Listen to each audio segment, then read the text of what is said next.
बीडच्या केज विधानसभा मतदारसंघात पुन्हा भाजपला धक्का मिळालाय। भाजपच्या माजी आमदार संगीता ठोंबरे या केज विधानसभेची अपक्ष निवडणूक लढवणार आहेत। पंकजा मुंडे यांच्या विश्वासू म्हणून ओळखल्या जाणाऱ्या संगीता ठोंबरे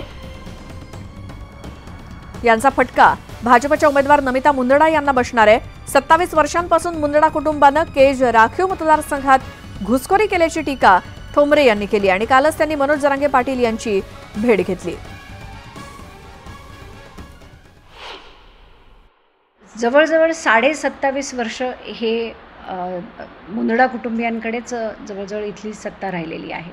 नक्कीच याच्यामध्ये तुम्ही म्हणताय तसाही भाग आहे। तर आज जनता मला असं वाटतं की कंपॅरिझन करते त्यांचा 27.5 वर्षाचा काळ आणि माझा 5 वर्षाचा काळ, आणि याच्यामध्ये कंपॅरिझन करून मला असं वाटतं की त्यांची भावना आमच्याबरोबर राहण्याची जास्त दिसते आणि म्हणूनच लोक आग्रहास्तव मी ही भूमिका घेतलेली आहे। निवडणुकीमध्ये समोर भलेही भाजपचे प्रदेशाध्यक्ष असले तरी आम्ही अनेक निवडणुका जिंकलो आहोत, त्यामुळे समोर कोण प्रतिस्पर्धी आहे हे माझ्यासाठी महत्त्वाचं नाही, असं काँग्रेसचे उमेदवार सुरेश भोयर म्हणालेत। काँग्रेसच्या दुसऱ्या यादीमध्ये सुरेश भोयर यांना कामठी विधानसभा मतदारसंघातून उमेदवारी जाहीर करण्यात आली आहे, त्यामुळे कामठी या मतदारसंघात भाजपचे प्रदेशाध्यक्ष चंद्रशेखर बावनकुळे विरुद्ध काँग्रेसचे सुरेश भोयर असा सामना बघायला मिळणार आहे। सर्वप्रथम मी अखिल भारतीय काँग्रेस कमिटीचे अध्यक्ष आदरणीय मल्लिकार्जुन खरगेजी, आदरणीय राहुलजी, महाराष्ट्र प्रदेश काँग्रेस कमिटीचे प्रदेश अध्यक्ष नानाभाऊ पटोले, आमचे नेते सन्माननीय सुनीलजी केदार यांचे मी या ठिकाणी आभार व्यक्त करतो। मागच्या वेळेस मी कामठी विधानसभेमधून निवडणूक लढवली होती, थोड्याफार फरकाने माझा त्या ठिकाणी निवडणूक राहून गेली, परंतु पुन्हा पक्षश्रेष्ठीने माझ्यावर विश्वास दाखवला, त्याबद्दल मी त्यांचे या ठिकाणी आभार व्यक्त करतो। भाजपचे दिवंगत आमदार राजेंद्र पाटणे यांचे पुत्र गयांग पाटणे यांच्याकडून देवेंद्र फडणवीस यांची भेट घेतली जाणार आहे। शरद पवार गटामध्ये पक्षप्रवेश होण्याची शक्यता आहे। यातच देवेंद्र फडणवीस यांची भेट गयांग पाटणेंनी घेतली। गयांग पाटणे यांना उमेदवारी नाकारत सई ढाके यांना उमेदवारी देण्यासंदर्भात हालचाली सुरू असल्यामुळे पाटणे कुटुंबियांमध्ये नाराजी आहे आणि सई ढाके या राष्ट्रवादीतून आयात उमेदवार आहेत। सई ढाके या माजी आमदार प्रकाश ढाके यांच्या पत्नी आहेत आणि त्यांचा आज भाजपमध्ये पक्षप्रवेश देखील होणार असल्याची माहिती मिळते।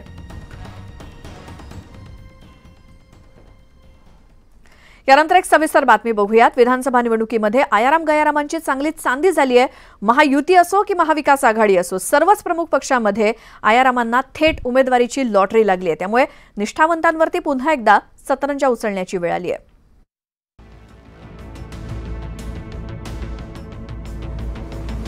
संदीप नाईक, सुलभा खोडके, अनिल गोटे, निलेश राणे हे नेते वेगवेगळ्या पक्षात असले तरी त्यांच्यात एक समान धागा आहे आणि तो म्हणजे पक्षांतराचा। विधानसभा निवडणुकीच्या रणधुमाळीत या नेत्यांनी केवळ पक्षांतरच केलंय असं नाही, तर थेट विधानसभा निवडणुकीचं तिकीटही खिशात घातलंय। विधानसभा निवडणुकीत आयाराम गयारामांना चांगलेच सुगीचे दिवस आलेत। निवडून येणं हेच मिरिट डोळ्यासमोर ठेवून राजकीय पक्षांकडून उमेदवारी दिली जाते आणि त्यामुळेच राजकीय पक्षांतराला वेग आला। लोकसभेच्या वेळी मविया नेत्यांचा महायुतीकडे ओढा होता, आता नेत्यांचा उलट प्रवास सुरू झाल्याचं चित्र आहे। संदीप नाईकांनी भाजप सोडून शरद पवारांची तुतारी हाती घेतली, तोच कित्ता हर्षवर्धन पाटील समर्जित घाडगेंनी गिरवला। इकडे तासगाव कवठे महांकाळमधील उमेदवारीसाठी भाजपचे माजी खासदार संजय काका पाटील यांनी अजित पवारांच्या राष्ट्रवादीचं घड्याळ हातावर बांधलं। भाजपचे नेते निलेश राणे यांनी नुकतंच शिवसेनेत प्रवेश करत कुडाळमधून विधानसभेची उमेदवारी मिळवली। कार्यकर्त्यांचं मत एवढंच आहे की 25-25, 30-30 वर्ष ज्यांनी पक्षाचा झेंडा हाती घेऊन पक्षाच्या विचाराला पुढे नेलं, त्या कार्यकर्त्याची निवड व्हावी आणि आम्ही सर्व कार्यकर्ते प्रयत्नाची पराकाष्ठा पूर्ण जीव तोडून काम करू, पण आपला आमदार निवडून आणू। पण उमेदवारीसाठी पक्षांतर करणाऱ्यांची ही यादी इथं संपत नाही। राज्यात डझनावारी नेत्यांनी पक्षांतर करत उमेदवारी मिळवली आहे। काही ठिकाणी तर आयारामांवरून वादही निर्माण झाल्याचं पाहायला मिळालं। आगामी काळात ही संख्या आणखी वाढण्याची शक्यता नाकारता येत नाही। Bureau report, news 18 Lokmat. Vasant देशमुखांच्या वक्तव्याचा बाळासाहेब थोरातांकडून निषेध। गलिच्छ वक्तव्य करणारा अजूनही फरार, थोरातांचा संताप। अजितदादा आणि बावनकुळेंकडूनही देशमुखांना सुनावलं.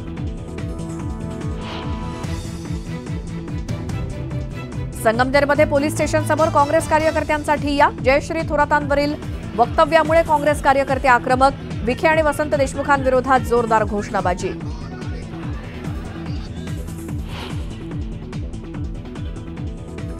जयश्री थोरातांचा पोलिसांना अल्टिमेटम. वसंत देशमुखांना अटक करण्यासाठी दिली 24 तासांची मुदत, अन्यथा तीव्र आंदोलनाचा इशारा.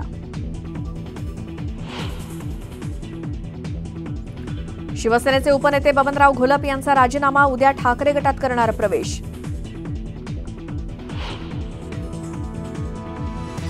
काँग्रेसची दुसरी उमेदवार यादी जाहीर. 23 जणांच्या दुसऱ्या यादीत नव्या चेहऱ्यांसोबतच जुन्या जाणकारांनाही संधी.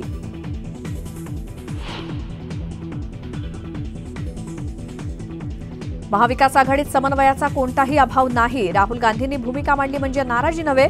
संजय राऊतांची सारवासारव. अमित ठाकरे आपल्याच घरचा मुलगा म्हणून समर्थन देऊन निवडून आणलं पाहिजे. महायुतीनं त्यांना समर्थन द्यावं असं वाटतं. आशिष शेलारांचं मोठं विधान.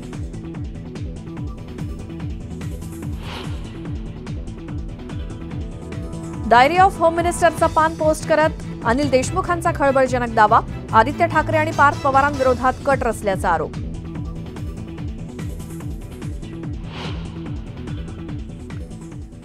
नमस्कार, मी श्वेता. तुम्ही पाहताय न्यूज 18 लोकमत. दुपारचे 3 वाजतायत. या बुलेटिनची सुरुवात करूयात एका मोठ्या बातमीनं. जयश्री थोरातांवरील वसंत देशमुखांच्या वक्तव्याचा काँग्रेसच्या ज्येष्ठ नेत्यांनी निषेध केलाय. तसंच विखेंचा कार्यकर्ता गलिच्छ शब्दामध्ये बोलला. गलिच्छ वक्तव्य करणारा अजूनही फरार असल्याचा संताप बाळासाहेब थोरात यांनी व्यक्त केला.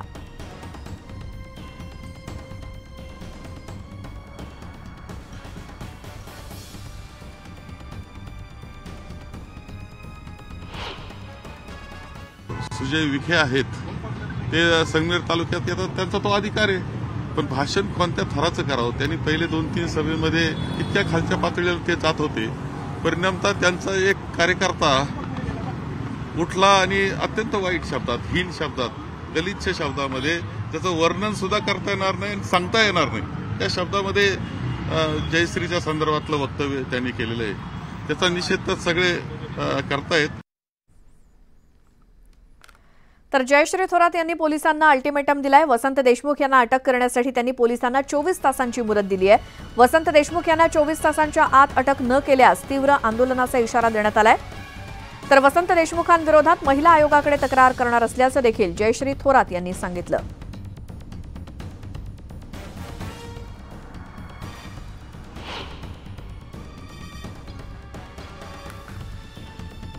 तर वसंत देशमुख यांना अटक करण्याची मागणी करण्यात येते काँग्रेसकडून आणि जयश्री थोरात यांनी पोलिसांना देशमुखांना अटक करण्यासाठी 24 तासांची मुदत दिली आहे.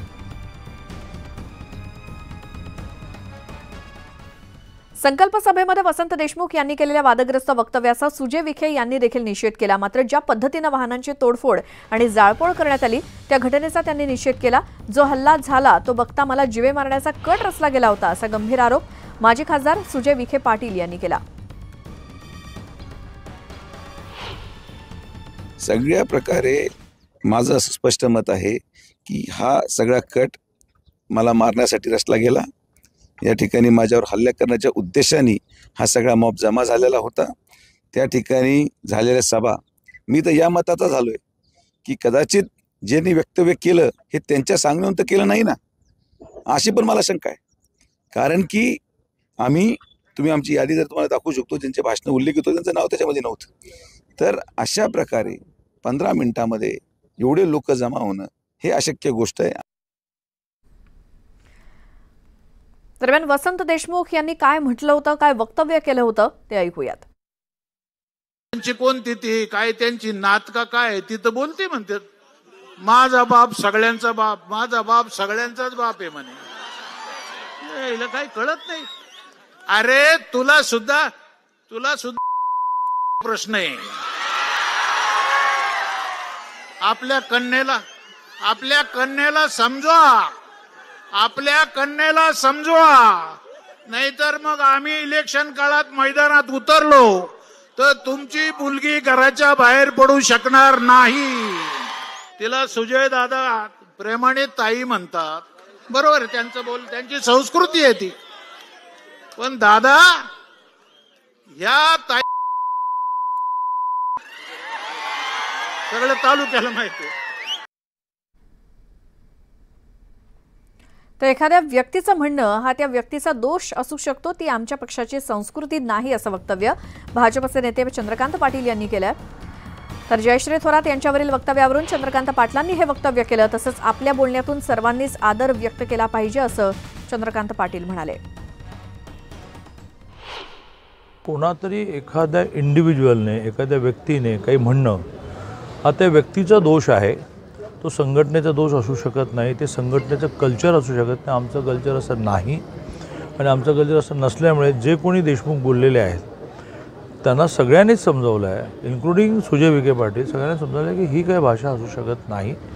आपल्या मनामध्ये नेहमी असणारा आदरच आपल्या बोलण्यामध्ये व्यक्त झाला पाहिजे. तर वसंत देशमुख वादग्रस्त विधान प्रकरणी अजित पवारांनी सुजय विखेंना फोन केल्याची माहिती सूत्रांनी दिली. अजित पवारांकडून सुजय विखेंची कानउघडणी करण्यात आल्याचे समजतंय.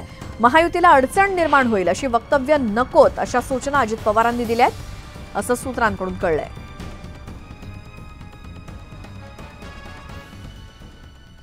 राष्ट्रवादी शरदचंद्र पवार पक्षाचे युवा नेते रोहित पाटील यांनी जयश्री थोरात यांच्यावरच्या टीकेवरून पलटवार केलाय. लाडकी बहीण म्हणायचं आणि त्याच महिलांच्या चारित्र्यावर शिंतोडे उडवण्याचा प्रकार म्हणजे किळसपणा आहे, असं रोहित पाटील म्हणाले. तसंच अशी वक्तव्य होत असतील तर त्याला समाज उत्तर दिल्याशिवाय राहणार नाही, असं रोहित पाटील म्हणाले. आपल्या राज्यामध्ये किंवा या मातीमध्ये राजमाता जिजाऊंनी जन्म घेतलेला आहे. अहिल्यादेवी होळकरांचं काम या मातीमध्ये झालेलं आहे आणि अशा महापुरुषांचं काम झालेलं असताना या मातीमध्ये एका महिलेच्या बाबतीत आजही जर अशा पद्धतीची वक्तव्य केली जात असतील तर समाज त्याला उत्तर दिल्याशिवाय स्वस्थ बसणार नाही. महिलांच्या अस्मिता जपण्यासाठी आम्ही कटिबद्ध आहे, हे येणाऱ्या काळात आम्ही दाखवून देऊ. तर एखाद्या मुलीबद्दल केलेलं वक्तव्य निषेधार्ह असून त्याच्यावर निश्चित कारवाई केली पाहिजे. मात्र ज्या पद्धतीनं हल्ला केला गेला हा पूर्व नियोजित कट होता. विखे पाटील परिवारानं आजवर विकासाचं राजकारण केलंय. जर कोणी खालच्या पातळीवर जाऊन राजकारण करत असेल तर शिर्डीत मतदारांनी आजवर ठेवलेला संयम राहणार नाही आणि जशास तसं उत्तर दिलं जाईल, असा इशारा सुजय विखे यांच्या मातोश्री शालिनीताई विखे पाटील यांनी दिलाय. काल जो काही धांदरफळ गटामध्ये जी सभा होती, या 3 सभेपेक्षाही अत्यंत मोठा प्रतिसाद त्यांना धांदरफळला मिळाला. आणि धांदरफळमध्ये संगमनेरचे ज्येष्ठ कार्यकर्ते वसंतराव देशमुख यांनी जे काही शब्द वापरले, हे शब्दाचा निषेध आपण ते केलेला आहे. कोणतीही महिला असू द्या, कोणतीही मुलगी असू द्या, असं हे बोलणं एकदम चुकीच्या पद्धतीचं आहे. त्याला इमर्जन्सीमध्ये फोन आला म्हणून फोन उचलायला तो तिकडे गेला असताना त्याने हे वाक्य ऐकलं नाही. परंतु जेव्हा त्याला कळालं त्याच वेळेस आपण शासनाने जे काही कारवाई करायची पोलीस खात्याने त्यांनी त्याच्यावर करावी.